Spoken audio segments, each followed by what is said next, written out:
Next electromagnetic therapy అని ఉంటుంది. So కొన్ని ప్రాబ్లమ్స్ ఏంటంటే లైక్ యూరినరీ ఇన్కాంటినెన్స్ అంటే యూరిన్ లీకేజ్ అనే ప్రాబ్లమ్స్కి మేము పేషెంట్స్కి మామూలుగా అయితే మీరు కీగల్స్ ఎక్సర్సైజెస్ అంటే మీకు కింద పెల్విక్ ఫ్లోర్ మసిల్కి ఎక్సర్సైజెస్ చెప్తాము. అది చాలామంది శ్రద్ధగా చేయరు, లేకపోతే చేయలేకపోతారు, మర్చిపోతారు. సో ఇటువంటి వాళ్ళకి మనకి ఎలక్ట్రోమాగ్నెటిక్ స్టిమ్యులేషన్ చైర్ అని ఉంటుంది.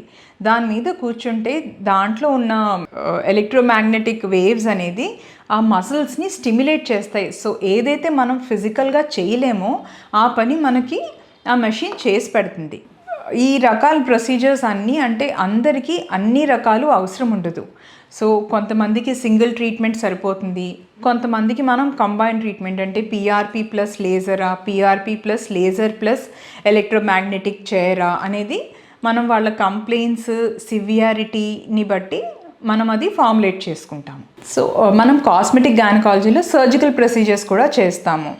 సో సర్జరీలో ఫస్ట్ వజైనోప్లాస్టీ అనేది వజైనల్ మసిల్స్, వజైనల్ టిష్యూ లోపల లూజ్ అయిపోతుంది.